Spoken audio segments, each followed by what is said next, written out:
Hello everybody who has chosen to click on this video, either out of interest in literature or some other reason. But thank you for clicking on this video and hopefully listening to this story that I really love. This is a fantastic story. Believe it takes place in a part of during the Civil War. I can't remember exactly for sure, but so instead of me spieling, I'm not going to spiel, I'm just going to get right into it. But before I do, I want to two things. One, big shout out if you're listening / watching, Papa Kachala and JJ, big shouts out to you two. That's all right. And then the rest of you who are watching, just would like to say I love hearing from you and seeing that you're watching my videos and stuff like that. That's awesome. Please do not comment your first and last name on the videos. Please do not put your full name on the videos. Use a nickname or something that I'll know you by, but please do not put your name on the videos. So anyways, we're gonna start our reading. We're gonna get right into it. Try and make it quick enough today from my Great American Short Stories book. This short story is called An Occurrence at Owl Creek Bridge, written by Ambrose Bierce. It's a fantastic story with a twist ending and quite an interesting ending. I believe the ending is up for interpretation. You see what you think. So, An Occurrence at Owl Creek Bridge by Ambrose Bierce, Part 1. We'll read the whole thing today. A man stood upon a railroad bridge in northern Alabama, looking down into the swift water 20 feet below.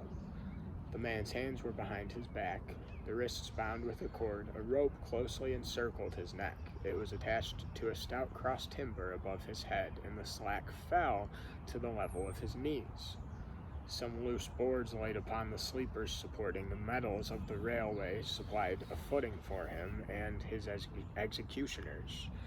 2 private soldiers of the Federal Army, directed by a sergeant who in civil life may have been a deputy sheriff. At a short remove upon the same temporary platform was an officer in the uniform of his rank. Armed. He was a captain. A sentinel at each end of the bridge stood with his rifle in the position known as support, that is to say, vertical in front of the left shoulder, the hammer resting on the forearm thrown straight across the chest, a formal and unnatural position, enforcing an erect carriage of the body. It did not appear to be the duty of these 2 men to know what was occurring at the center of the bridge. They merely blockaded the 2 ends of the foot planking that traversed it. Beyond one of the sentinels, nobody was in sight. The railroad ran straight away into a forest for 100 yards, then, curving, was lost to view. Doubtless there was an outpost farther along. The other bank of the stream was open ground, a gentle acclivity topped with a stockade of vertical tree trunks, loopholed for rifles, with a single embrasure through which protruded the muzzle of a brass cannon commanding the bridge. Midway of the slope between the bridge, the fort, were the spectators, a single company of infantry in line at parade rest, the butts of the rifles on the ground, the barrels inclining slightly backward against the right shoulder, the hands crossed upon the stock.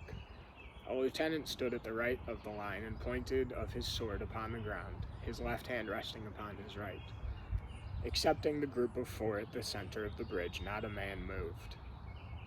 The company faced the bridge, staring stonily, motionless. The sentinels facing the bank of the stream might have been statues to adorn the bridge. The captain stood with folded arms, silent, observing the work of his subordinates, but making no sign. Death is a dignitary who, when he comes announced, is to be received with formal manifestations of respect, even by those most familiar with him. In the code of military etiquette, silence and fixity are forms of deference. The man who was engaged in being hanged was apparently about 35 years of age. He was a civilian, if one might judge from his habit, which was that of a planter. His features were good: a straight nose, firm mouth, broad forehead, from which his long dark hair was combed, straight back, falling behind his ears to the collar of his well-fitting frock coat. He wore a mustache and pointed beard, but no whiskers. His eyes were large and gray, and had a kindly expression which one would hardly have expected in one whose neck was in the hemp. Evidently this was no vulgar assassin.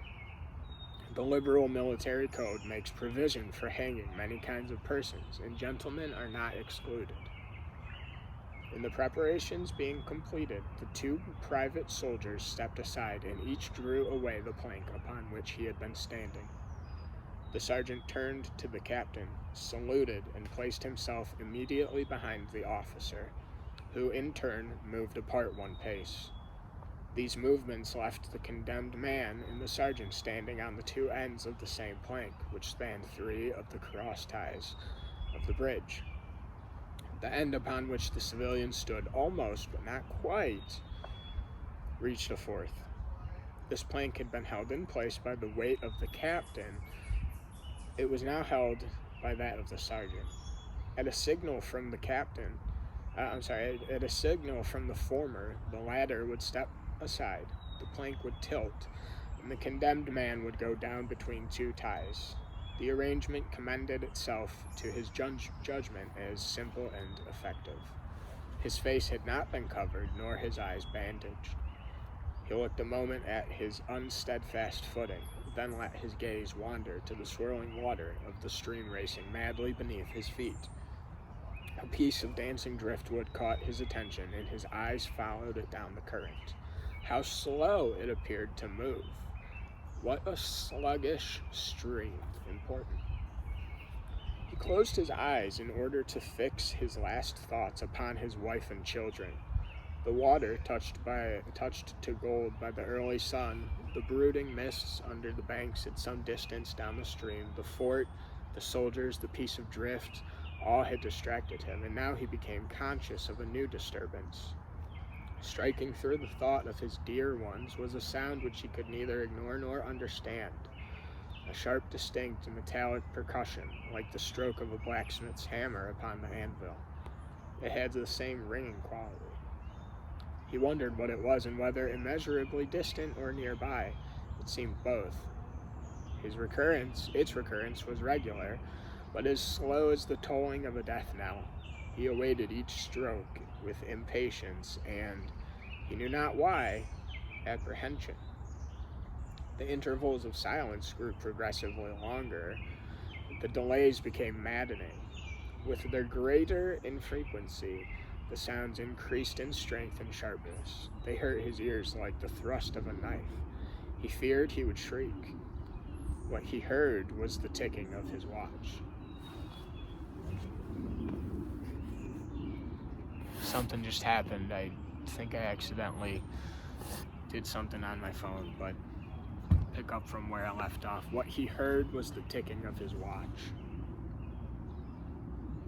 He unclosed his eyes and saw again the water below him. If I could free my hands, he thought, I might throw off the noose and spring into the stream. By diving, I could evade the bullets, and swimming vigorously reach the bank.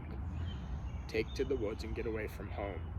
My home, thank God, is as yet outside their lines. My wife and little ones are still beyond the invaders' farthest advance. As these thoughts, which have been here to set down in words, were flashed into the doomed man's brain rather than evolved from it, the captain nodded to the sergeant. The sergeant stepped aside. Part 2. Peyton Farquhar was a well-to-do planter, an old and highly respected Alabama family. Being a slave owner, and like other slave owners, a politician, he was naturally an original secessionist and ardently devoted to the Southern cause. Circumstances of an imperious nature, which it is unnecessary to relate here, had prevented him from taking service with the gallant army that had fought the disastrous campaigns ending with the fall of Corinth, and he chafed under the inglorious restraint, longing for the release of his energies, the larger life of the soldier, the opportunity for distinction. That opportunity, he felt, would come, as it comes to all in wartime. Meanwhile, he did what he could. No service was too humble for him to perform in aid of the South, no adventure too perilous for him to undertake, if consistent with the character of a civilian who was at the heart a soldier, and who in good faith and without too much qualification assented to at least a part of the frankly villainous dictum that is all is fair in love and war. One evening, while Farquhar and his wife were sitting on a rustic bench near the entrance to his grounds, a gray-clad soldier rode up to the gate and asked for a drink of water. Mrs. Farquhar was only too happy to serve him with her own white hands. While she was fetching the water, her husband approached the dusty horseman and inquired eagerly for news from the front. "The Yanks are repairing the railroad," said the man. "We're getting ready for another advance. They've reached the Owl Creek Bridge, put it in order, and built a stockade on the north bank. The commandant has issued an order, which is posted everywhere, declaring that any civilian caught interfering with the railroad, its bridges, tunnels, or trains will be summarily hanged. I saw the order." "How far is it to the Owl Creek Bridge?" Farquhar asked. "About 30 miles. Is there no force on this side of the creek?" "Only a picket post half a mile out on the railroad, and a single sentinel at this end of the bridge. Suppose a man, a civilian and a student of hanging, should elude the picket post and perhaps get the better of the sentinel," said Farquhar, smiling. "What could he accomplish?" The soldier reflected. "I was there a month ago," he replied. "I observed that the flood of last winter had lodged a great quantity of driftwood against the wooden pier at this end of the bridge. It is now dry and would burn like tow." The lady had now brought the water, which the soldier drank. He thanked her ceremoniously, bowed to her husband, and rode away. An hour later, after nightfall, he repassed the plantation, going northward in the direction from which he had come. He was a Federal scout. Part 3. As Peyton Farquhar fell straight downward through the bridge, so Peyton Farquhar is the guy in the first part who had the noose around his neck. As Peyton Farquhar fell straight downward through the bridge, he lost consciousness and was as one already dead. From this state he was awakened, ages later, it seemed to him, by the pain of a sharp pressure upon his throat, followed by a sense of suffocation. Keen, poignant agonies seemed to shoot from his neck downward through every fiber of his body and limbs. These pains appeared to flash along well-defined lines of ramification and to beat with an inconceivably rapid periodicity.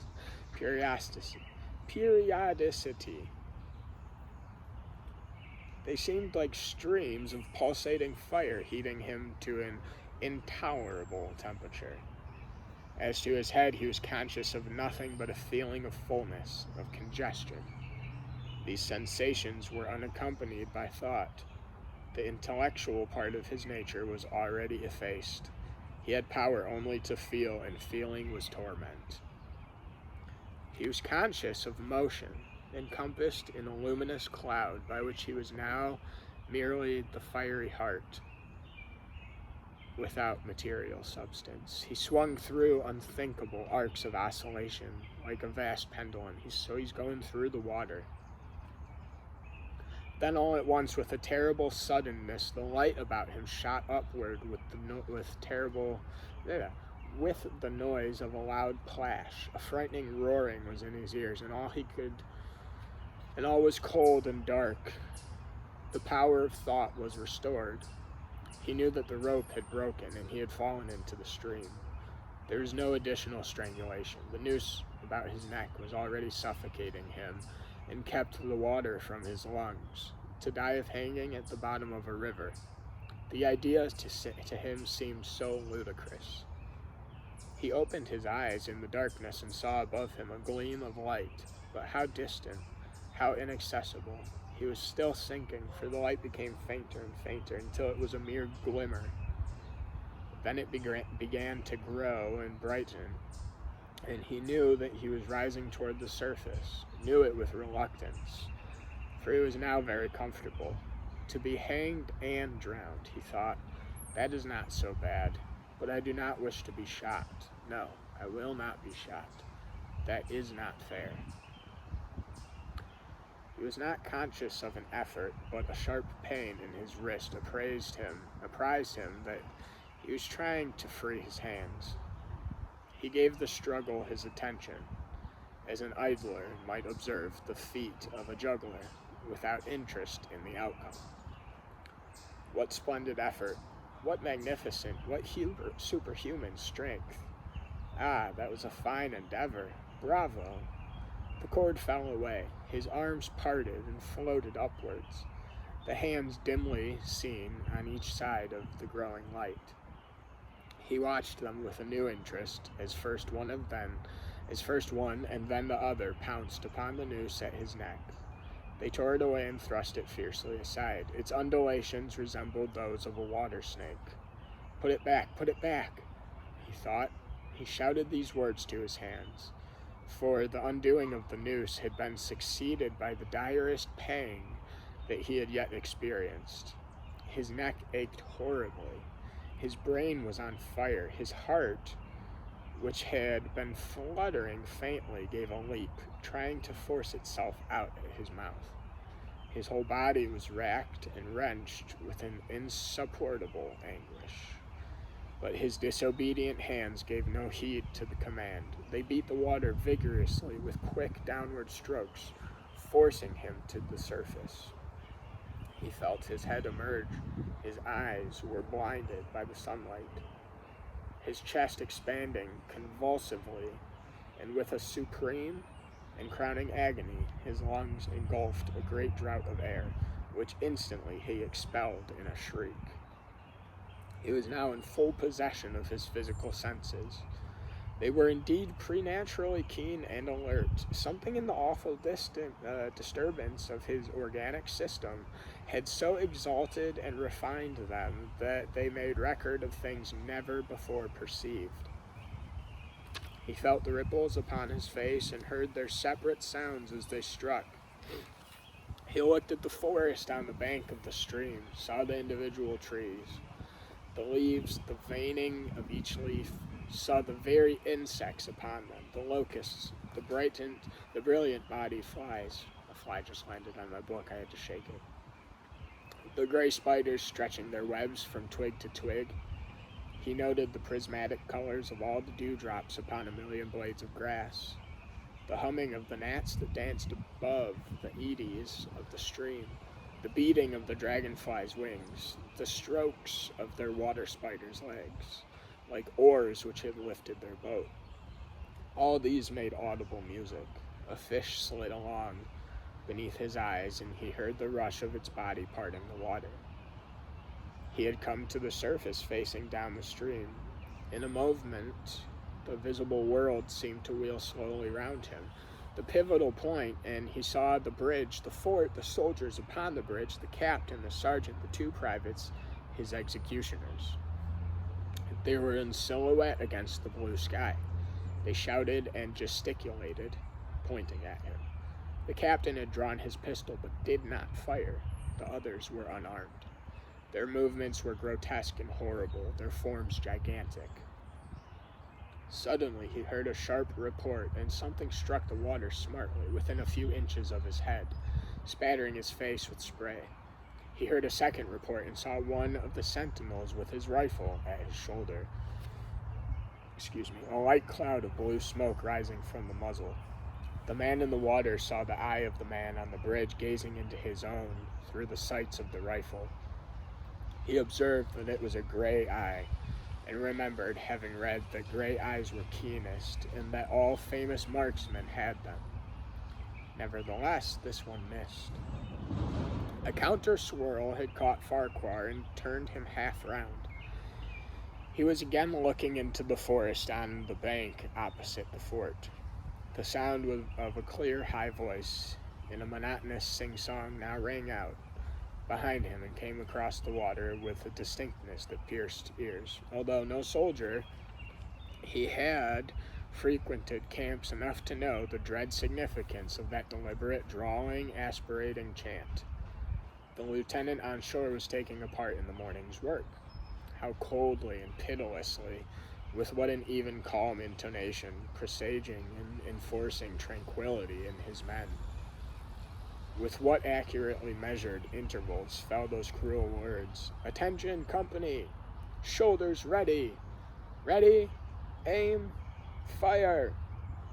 Farquhar dived as deeply as he could. The water roared in his ears like the voice of Niagara, yet he heard the dulled thunder of the volley, and rising again toward the surface, met shining bits of metal, singularly flattened, oscillating slowly downward.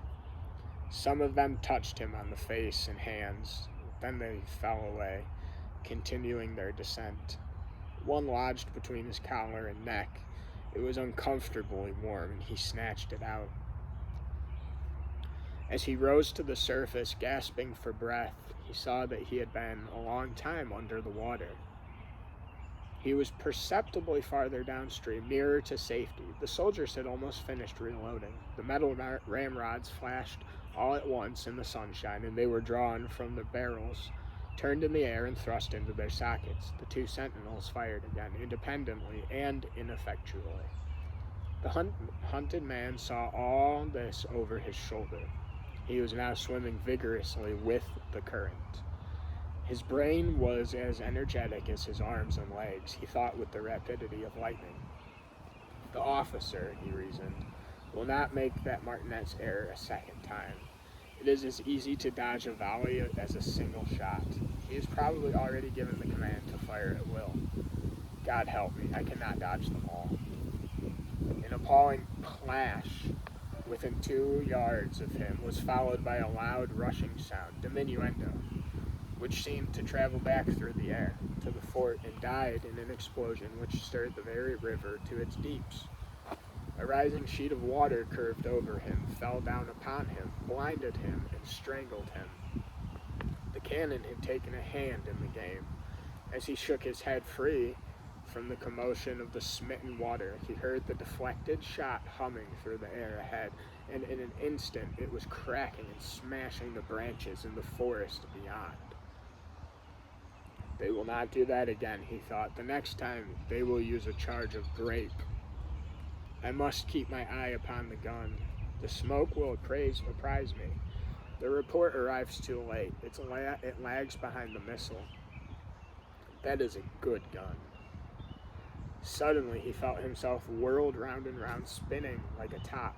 The water, the banks, the forests, and now distant bridge, fort, and men, all were cumulated and blurred. Objects were represented by their colors only.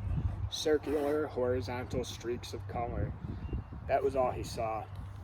He had been caught in a vortex and was being whirled on with the velocity of advanced and gyration that made him giddy and sick. In a few moments he was flung upon the gravel at the foot and left bank of the stream and the southern bank, and behind a projecting point which concealed him from the enemies. The sudden arrest of his motion, the abrasion of one of his hands on the gravel, restored him, and he wept with delight. He dug his fingers into the sand, threw it over himself in handfuls, and audibly blessed it. It looked like diamonds, rubies, emeralds. He could think of nothing beautiful which did not resemble. The trees upon the bank were giant garden plants. He noted a definite order in their arrangement, inhaled the fragrance of their blooms. A strange roseate light shone through the spaces among their trunks, and the wind made in their branches the music of Aeolian harps. He had no wish to perfect his escape, was content to remain in that enchanting spot until retaken. Last page. A whiz and rattle of grape shot among the branches high above his head roused him from his dream. The baffled cannoneer had fired him a random farewell. He sprang to his feet, rushed up the sloping bank, and plunged into the forest. All that day, he traveled, laying his course by the rounding sun. The forest seemed interminable. Nowhere did he discover a break in it, not even a woodsman's road. He had not known that he lived in so wild a region, that there was something uncanny in that revelation. By nightfall, he was fatigued, footsore, famished. The thought of his wife and children urged him on. At last, he found a road which led him to his wife and he found a road which led him to a city street, yet it seemed untraveled. No fields bordered it, no dwelling anywhere. Not so much as the barking of a dog suggested human habitation. The black bodies of the trees formed a straight wall on both sides, terminating on the horizon in a point, like a diagram in a lesson of perspective. Overhead, as he looked up through this rift in the wood, shone great golden stars looking unfamiliar and grouped in strange constellations. He was sure they were arranged in some order which had a secret and malign significance. The wood on either side was full of singular noises, among which, once, twice, and again, he distinctly heard whispers of an unknown tongue. His neck was in pain, and lifting his hand to it, found it horribly swollen. He knew that it had a circle of black where the rope had bruised it. His eyes felt congested. He could no longer close them. His tongue was swollen and with thirst. He relieved its fever by thrusting it forward from between his teeth into the cold air. How softly the turf had carpeted the untraveled avenue. He could no longer feel the roadway beneath his feet. Doubtless, let me restart the paragraph. Doubtless, despite his suffering, he had fallen asleep while walking. For now, he sees another scene. Perhaps he's merely recovered from it, a delirium. He stands at the gate of his own home. All is as he left it, and all bright and beautiful in the morning sunshine. He must have traveled the entire night. As he pushes open the gate and passes up the wide white walk, he sees a flutter of female garments. His wife, looking fresh and cool and sweet, steps down from the veranda to meet him. At the bottom of the steps, she stands waiting with a smile of ineffable joy, an attitude of matchless grace and dignity. Ah, how beautiful she is! He springs forward with extended arms. As he is about to clasp her, he feels a stunning blow upon the back of his neck. A blinding white light blazes all about him with a sound like the shock of a cannon. Then all is darkness and silence. Peyton Farquhar was dead. His body, with a broken neck, swung gently from side to side beneath the timbers of the Owl Creek Bridge. Little twist ending there. Now, how we got to that ending is up to interpretation. I won't say much more. I'll let your thoughts do the rest. Bye!